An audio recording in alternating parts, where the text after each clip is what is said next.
ఈరోజు ఎన్నికలకు ముందు చెప్పాను, ఎన్నికల తర్వాత చెప్తున్నాను. ఈరోజు ప్రతి ఒక్క సెషన్స్లోనూ నేను మాట్లాడుతున్నాను.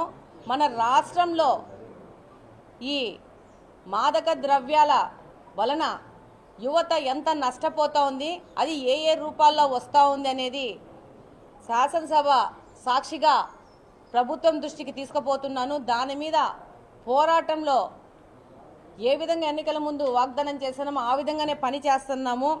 దీనిలో భాగంగా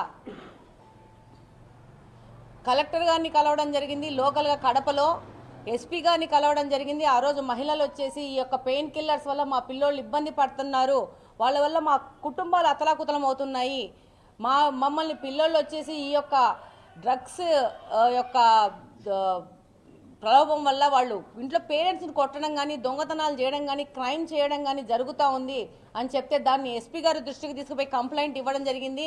ఇంకా యాక్షను పెద్ద ఎత్తున జరగాలనే ఉద్దేశంతో దీన్ని డీజీపీ గారి దృష్టికి కూడా తీసుకుపోవడం జరిగింది.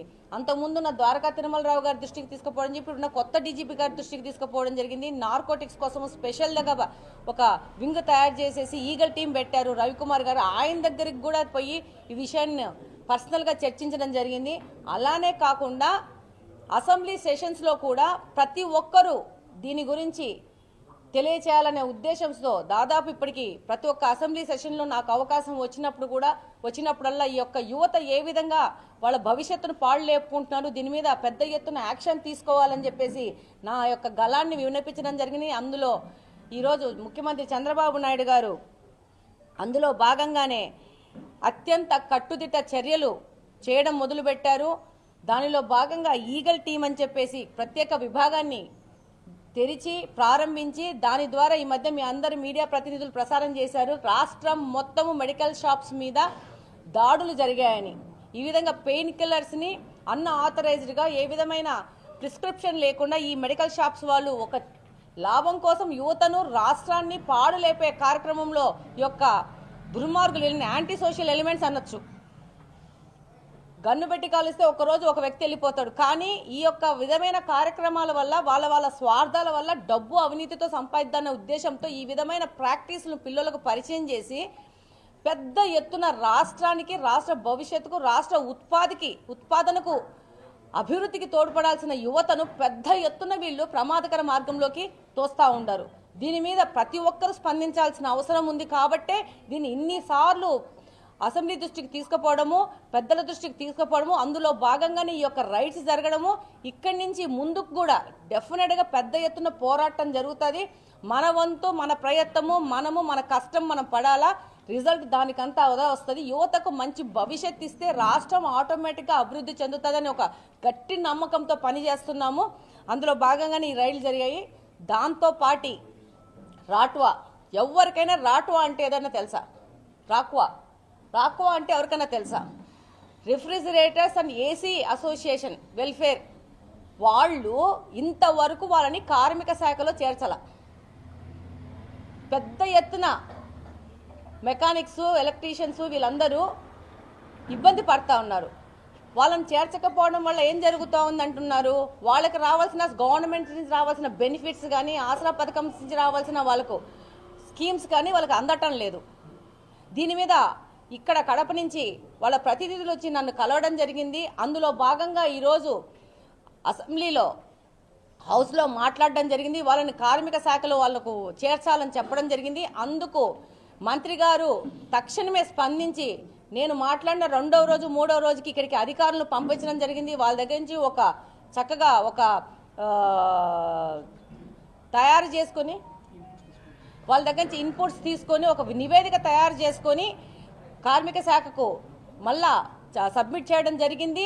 డెఫినెట్గా ప్రతి ఒక్క విభాగము, ప్రతి ఒక్క సెక్షన్ యొక్క ప్రజల యొక్క మనోభావాల్ని ప్రభుత్వం దృష్టికి తీసుకుపోవడము, తద్వారా మంత్రుల దృష్టికి తీసుకుపోవడం, వాళ్ళకి కావాల్సిన సొల్యూషన్స్ని అమికబుల్గా వాళ్ళకి తీసుకురావడం కోసమే ప్రజలు ఇక్కడ గెలిపించడం జరిగింది. అందులో భాగంగానే రాక్వా యొక్క వాళ్ళ యొక్క అర్జీని ప్రభుత్వం దృష్టికి తీసుకుపోవడం జరిగింది. ఒక సొల్యూషన్ దిశగా ముందుకు పోతున్నాము. దాంతోపాటు ఆర్టీసీ ఎంప్లాయీస్ యొక్క పెన్షన్ చాలా రోజుల నుంచి ఇది ఇబ్బంది పడుతున్నారు. ఆర్టీసీ ఎంప్లాయీస్ 2014 కంటే ముందు రిటైర్మెంట్ అయిన వాళ్ళకందరికీ 750, 2000 అంతకంటే తక్కువ పింఛన్లు వస్తున్నాయి. దీనివల్ల ఏం జరుగుతూ ఉందంటే వాళ్ళు 65 సంవత్సరాలు, 70 సంవత్సరాలు, 80 సంవత్సరాలకి వెళ్ళిపోవడం జరిగింది. వాళ్ళు ఏ విధమైన ప్రభుత్వ పథకాలకు వాళ్ళకి లేదు స్కోప్. ఎందుకంటే వాళ్ళు గవర్నమెంట్లో ఉద్యోగం చేస్తున్నారు కాబట్టి, దాని ద్వారా పనిచేశారు కాబట్టి వాళ్ళకి రావు. కానీ వాళ్ళు చాలా ఇబ్బందులు కల పరిస్థితుల్లో ఉన్నారు. వాళ్ళు ఒక స్టేజ్లో ఏమన్నారంటే, ఈ వృద్ధాప్య పెన్షన్లో మమ్మల్ని కూడా తీసుకునే విధంగా మాట్లాడండి అని. చాలా బాధాకరమైన విషయం. ముసిలోళ్ళు, రిటైర్డ్ ఉద్యోగస్తులు, ఆర్టీసీలో ఉన్నవాళ్ళు, వాళ్ళకి ఈరోజు ప్రభుత్వం దృష్టికి తీసుకుపోవడం జరిగింది. దాదాపు ఒక 6000 మంది మాత్రమే ఉన్నారు దీంట్లో. వాళ్ళకి ఈ ఇబ్బందులు పడుతున్నారు. వీళ్ళకి 2000 నుంచి దానికంటే తక్కువ పెన్షన్లు వస్తాయి. వాళ్ళకు జీవన భృతి వాళ్ళు కూడా ఎక్కువేం అడగట్లేదు, 5 నుంచి 6000 అడుగుతున్నారు. అట్లీస్ట్ అది లేకపోతే మమ్మల్ని వృద్ధాప్య పింఛన్లో కన్నా తీసుకోండి అని అడుగుతున్నారు. డెఫినెట్గా ప్రభుత్వం దీని మీద సానుకూలంగా స్పందిస్తుందని నేను ఆశిస్తున్నాను. డెఫినెట్గా ఈ యొక్క అంశాన్ని కూడా మొన్న హౌస్లో ప్రస్తావించడం జరిగింది. అలాగనే 1998 డిఎస్సి అభ్యర్థులు వాళ్ళు కూడా చాలా రోజుల నుంచి పోరాడుతూ ఉన్నారు. 1998లో డిఎస్సి ఎగ్జామ్ రాసి సెలెక్ట్ అయిన వాళ్ళు 2-3 సార్లు ఈ యొక్క మెరిట్ లిస్ట్ మారిపోవడం వల్ల వాళ్ళకి ఇమ్మీడియట్గా వాళ్ళని తీసుకోలేదు. వాళ్ళు 2-3 సార్లు హైకోర్టుకు కానీ సుప్రీంకోర్టు కానీ పోరాడి వాళ్ళకు ఫేవర్గా జడ్జిమెంట్ వచ్చినాక మొన్న 2023లో వాళ్ళకి నియామక పత్రాలు ఇచ్చినారు. ఈ లోపల 25 సంవత్సరాల కాలాన్ని వాళ్ళు నష్టపోవడం జరిగింది. దానివల్ల ఎంత డ్యామేజ్ జరిగింది అంతమంది అభ్యర్థులకి. చాలా మంది వాళ్ళ నియామక పత్రాలతో పాటు వాళ్లకు రిటైర్మెంట్ పత్రాలు కూడా తీసుకునే పరిస్థితిలోకి ఏర్పడింది. ఇంకా కొంతమంది 2 సంవత్సరాల్లో రిటైర్ అయిపోతూ ఉంటారు. ప్లస్ వీళ్ళకి ఏమైందంటే మినిమం టైం స్కేల్ వలన వాళ్ళకి 11 నెలల మాత్రమే జీతం ఇవ్వడం వల్ల వాళ్ళు అట్లా కూడా ఇబ్బంది పడుతున్నారు. కాబట్టి ఈ విషయాన్ని కూడా మంత్రుల దృష్టికి, ముఖ్యమంత్రి గారి దృష్టికి అసెంబ్లీ సమావేశంలో తీసుకుపోవడం జరిగింది. వాళ్ళ రిక్వెస్ట్ ఏంటంటే 12 నెలలు మిగతా వాళ్ళకి ఎలా వస్తుందో అలా మాకు జీతం రావాలా, దాంతోపాటు మా యొక్క రిటైర్మెంట్ ఇంకొక 2 సంవత్సరాలు పెంచి 62 సంవత్సరాలు తీసుకుపోవాలి. మొన్ననే చంద్రబాబు నాయుడు గారు ఆశా వర్కర్లకి యొక్క రిటైర్మెంట్ 62 సంవత్సరాలు చేశారు. మమ్మల్ని కూడా ప్లీజ్ కన్సిడర్ చేయండి అని ప్రభుత్వం దృష్టికి తీసుకుపోండి అని చెప్పి వాళ్ళు చెప్పడం జరిగింది. వాళ్ళు ఏ విధంగా కోరుకున్నారో ఆ విధంగానే ప్రభుత్వం దృష్టికి తీసుకెళ్లడం జరిగింది. డెఫినెట్గా ప్రభుత్వంలోని పెద్దలు సానుకూలంగా స్పందిస్తారని తెలియజేస్తున్నాను. దాంతోపాటు హోమియోపతి కాలేజెస్ గురించి, మనకు హోమియోపతి కాలేజు చాలా ఇబ్బందుల్లో ఉంది. దాదాపు 100-120 మంది దాంట్లో పనిచేసే వాళ్ళు ఉంటే ఈరోజు 40 మంది మాత్రమే పనిచేస్తున్నారు. చాలా తక్కువ మంది గ్యాప్, చాలా మంది పోస్టులు ఖాళీగా ఉన్నాయి. ఈవెన్ నాకు హోమియోపతి కాలేజ్ నుంచి వచ్చిన వాళ్ళు వాచ్మెన్ కూడా లేడు మాకు హోమియోపతి కాలేజీకి అని చెప్పి ఎంత నెగ్లెక్ట్ జరిగిందంటే గత 5 సంవత్సరాల్లో ప్రభుత్వ పాలనలో ఏ దాన్ని వదలలేదు వాళ్ళు.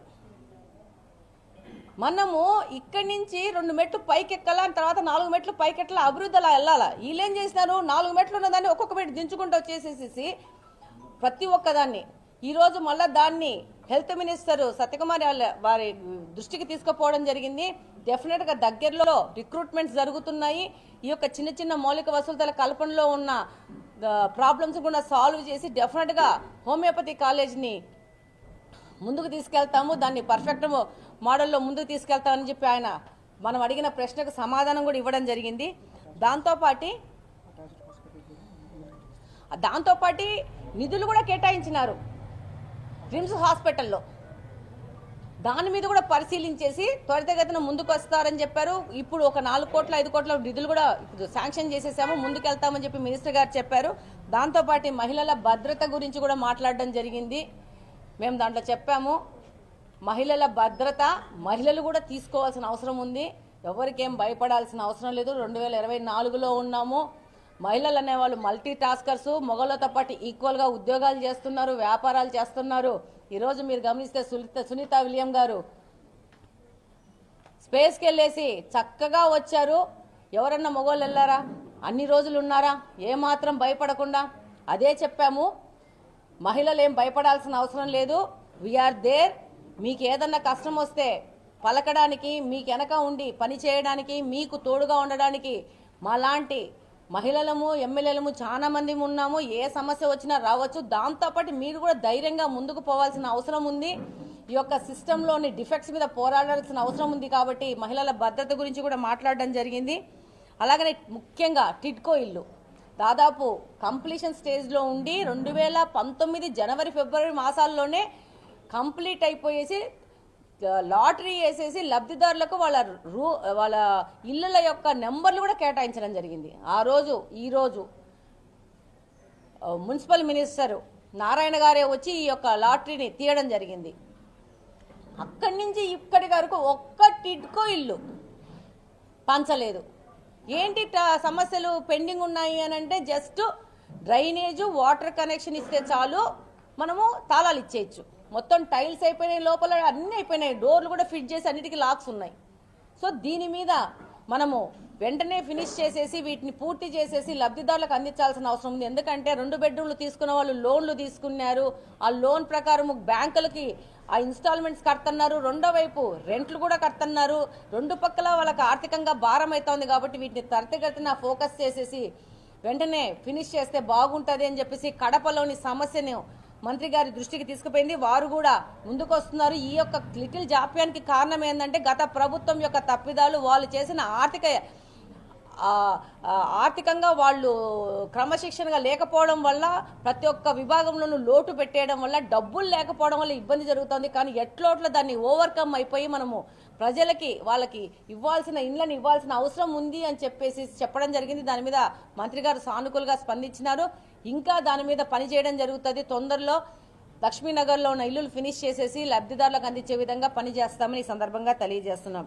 చివరగా చాలా ఎలాబొరేటెడ్గా P4 పాలసీ గురించి సభలో చర్చించడం జరిగింది. అలాగనే వాట్సాప్ గవర్నెన్స్ గురించి జరిగింది. ప్రజల దగ్గరికే ప్రభుత్వము ఎవరు ఎక్కడున్నా ఒక టోల్ ఫ్రీ నెంబర్ కొట్టేసి వాళ్ళకున్న సమస్యలు చెప్తే ప్రభుత్వంలోని ఏ విభాగానికి కావాలో ఆ విభాగానికి చేరి ఆ యొక్క సమస్య పరిష్కార దిశగా ప్రభుత్వం ముందుకెళ్తోంది. సో వాట్సాప్ గవర్నెన్స్ని సంపూర్ణంగా ప్రతి ఒక్కరు వాడుకోవాలని కోరుకుంటున్నాను. అలాగనే న్యూ ఎడ్యుకేషన్ పాలసీ గురించి విస్తృతంగా చర్చించడం జరిగింది. చాలా పెద్దగా గొప్పగా వినూత్న ప్రక్రియలో న్యూ ఎడ్యుకేషన్ పాలసీ వస్తూ ఉంది. దాని మీద మమ్మల్ని అందరినీ ఎమ్మెల్యేలందరినీ లోకేష్ గారు కూర్చోబెట్టుకోవడం జరిగింది. వారి నివాసాన్ని పిలిపించి దాని మీద డీటెయిలింగ్గా 3.5-4 అవర్స్ వాటి మీద ప్రజెంటేషన్ జరిగింది. దాని మీద మాకున్న డౌట్స్ ఎక్స్ప్లెయిన్ చేయడం జరిగింది. వచ్చే సమస్యలను కూడా ఎలా సాల్వ్ చేయాలా, అలాగే ప్రజల్ని దీని మీద ఎలా వాళ్ళని ఈ ఎడ్యుకేషన్ సిస్టమ్ ఎలా వస్తుంది అంటే రేపు కాంపిటేటివ్ ఎగ్జామ్స్ కానీ ఎక్కడికన్నా వీళ్ళు వెళ్ళి ఫేస్ చేయాలంటే స్టూడెంట్స్ రెడీ చేయాలా. ప్రైవేట్ స్కూల్స్ ప్రైవేట్స్ వాటికంటే ప్రభుత్వ పాఠశాలలు ఉత్తీర్ణత శాతమే కాదు కాంపిటేటివ్ ఎగ్జామ్స్లో సక్సెస్ఫుల్గా వీళ్ళ పార్టిసిపేషన్ ఉండాలనే ఉద్దేశంతో ముందుకెళ్తున్నారు. చాలా క్లియర్గా క్వాలిటీ క్వాంటిటీ దిశగా ఎడ్యుకేషన్ డిపార్ట్మెంట్ వెళ్తా ఉంది. దాంతోపాటు మేము పర్సనల్గా మంత్రి గారిని లోకేష్ గారిని రిక్వెస్ట్ చేయడం జరిగింది, ట్యాబులు తీసేసేయండి.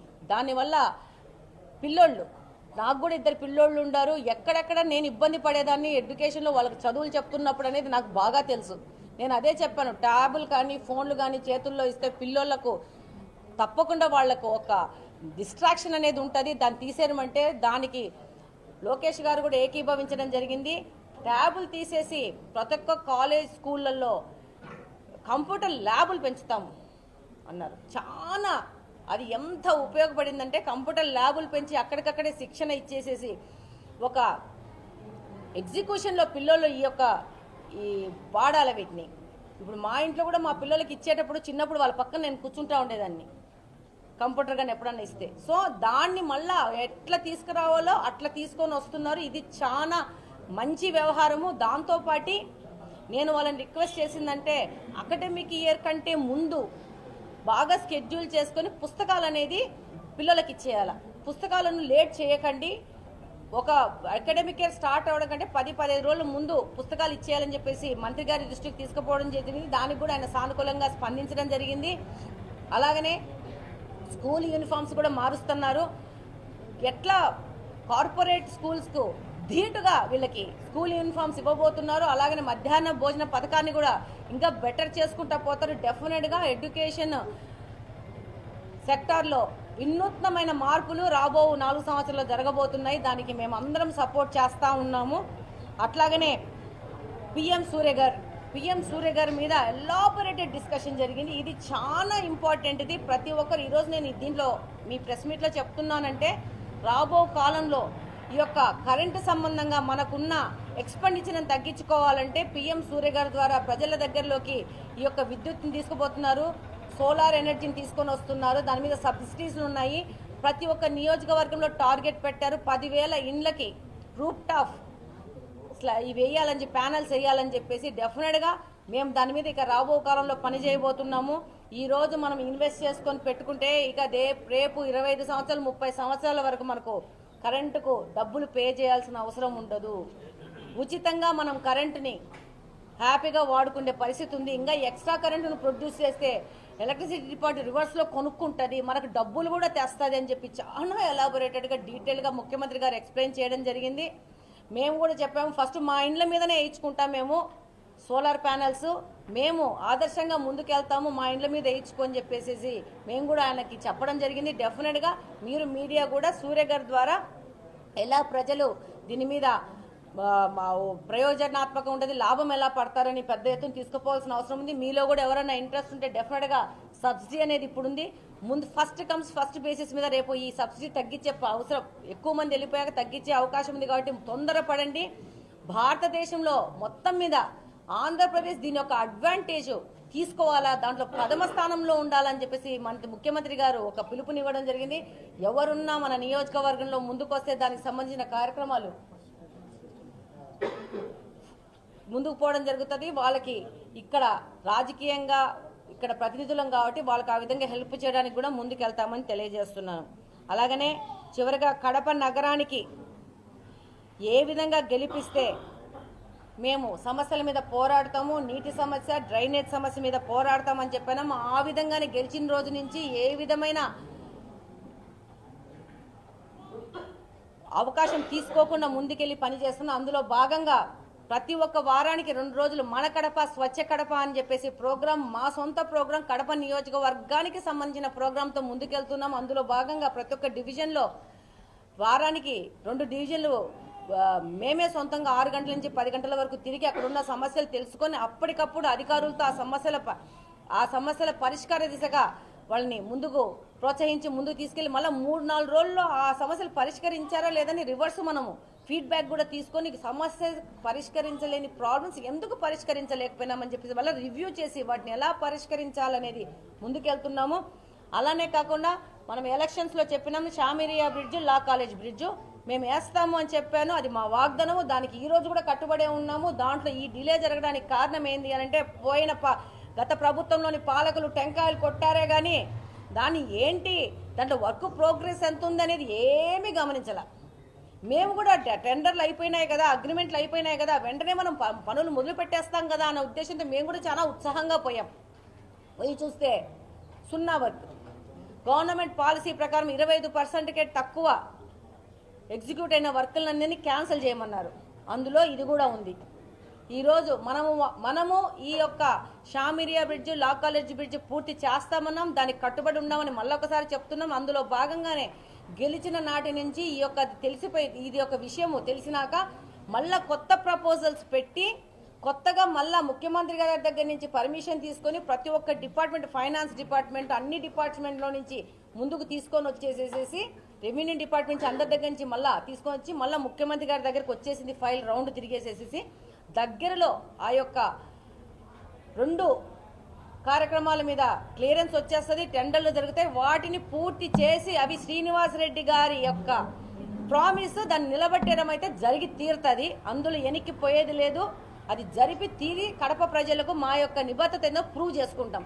దాంతోపాటు 22 స్ట్రోమ్ వాటర్ డ్రైన్స్ కూడా వీళ్ళు పూర్తి చేయలేక మందకొడికగా జరిపారు. దాన్ని కూడా మళ్ళా సపరేట్గా ఫైనాన్షియల్ క్లియరెన్స్ తెప్పించేసి ఎందుకంటే చాలా ఇంపార్టెంట్ డ్రైన్స్, ఆ డ్రైన్స్ చేసుకుంటేనే మన కడప సురక్షితంగా ఉంటుంది.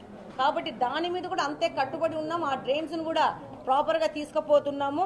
అలాగే ఎలాగ నీళ్ళ సమస్య ఉందో ఆ నీళ్ళ సమస్య మీద కూడా పోరాడుతున్నాము. దానికి సంబంధించిన ప్రాజెక్టుల మీద కూడా కంప్లీట్గా రివ్యూ చేస్తూ ప్రతి ఒక్క నెలకు 1-2 సార్లు పోయేసి సీఎంఓలో మన ఫైల్స్ ఎక్కడున్నాయి, ఏమున్నాయి, వాటిని కావాలా, వాటిని చేసుకోవాలా, మాకు నీళ్లు లేవు. నేను ఒకటే అడుగుతున్నాను హాల్లో, మేమేం అడగట్లేదు మిమ్మల్ని. మాకు నీళ్ళ ప్రాబ్లం ఉంది, మాది అర్బన్ కాబట్టి మాకు ఎక్కువ మంది ప్రజలు ఉన్నారు ఇక్కడ చిన్న ఏరియాలో. కాబట్టి మాకు సమస్యలు ఏంటి? కాలువ సమస్యలు, నీళ్ళ సమస్యలు. వీటి రెండింటిని క్లియర్ చేస్తే మేము మా యొక్క లైఫ్ స్టైల్ పెరుగుతుంది, మా దగ్గర ఆపర్చునిటీస్ పెరుగుతాయని చెప్పి ముందుకెళ్తున్నాము. అదే ప్రతి ఒక్కసారి ముఖ్యమంత్రి గారి దగ్గర పోయినా, మంత్రుల దగ్గరికి పోయినా నేను అడుగుతున్నాను, అన్నా మేమేం అడుగుతున్నా, మాకు మంచినీళ్ళు ఒకటి ఇవ్వండి చాలని చెప్పి. అదేవిధంగా వాళ్ళని అడగడమే కాదు, అందుకు సంబంధించిన పనులు ఏమన్నా ఉంటే ఫైల్స్ తీసుకుపోవడం కానీ, ప్రపోజల్స్ పెట్టడం కానీ, దాని మీద కూడా చిన్న క్లర్క్ లెవెల్లో పనిచేస్తున్నాం. ఏదైనా ఏ లెవెల్కైనా కడపకు కావాల్సింది ఏదైనా కానీ ఎంతకు 10 కష్టమైన పడి కడపకు తీసుకొచ్చే బాధ్యతతో పనిచేస్తాం. డెఫినెట్గా దానికి ఎనికిపోయే పరిస్థితే లేదు. అలాగనే ఎవరు ఏమి మాట్లాడినా ఏవి పట్టించుకునే లేదు. కడప అభివృద్ధే ప్రధాన లక్ష్యంతో ముందుకెళ్ళి పనిచేస్తాము. అధ్యక్షుడు శ్రీనివాసరెడ్డి గారి ఫుల్ సపోర్ట్ నాకుంది.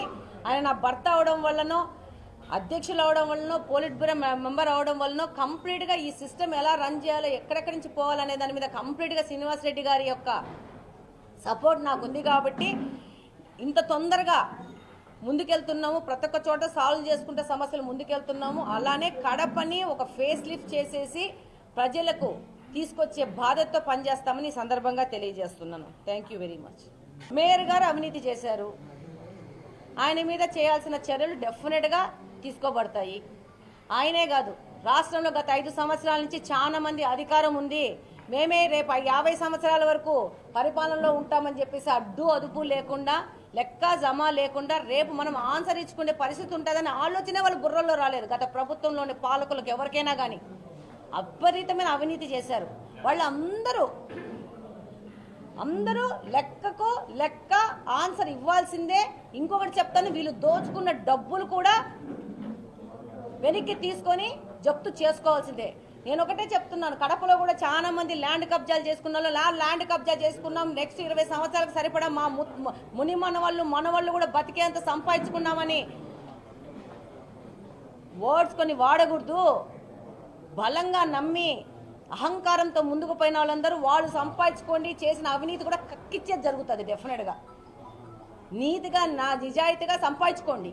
గవర్నమెంట్ చాలా పథకాలు చాలా ఇచ్చింది, వాటిని వాడుకొని ముందుకెళ్ళండి. అంతేగాని వీళ్ళకి అధికారం ఉందని చెప్పి అహంకారంతో పోయేసి ఇంకా మేము సంపాదించేసుకుని ఏం పర్లేదు, ఇప్పుడు మేము రాజకీయాల నుంచి తప్పుకుంటున్నాము, వీఆర్ ఫిట్, మనకు అయితే మన తర్వాత 4 తరాలు 10 తరాలు తినేంత సంపాదించుకున్నాం అనుకుంటున్నారు. అలాంటి పరిస్థితి ఏమి ఉండదు. 2024లో ఉన్నాము, చట్టాలు మారుస్తారు, అన్నీ మారుస్తారు.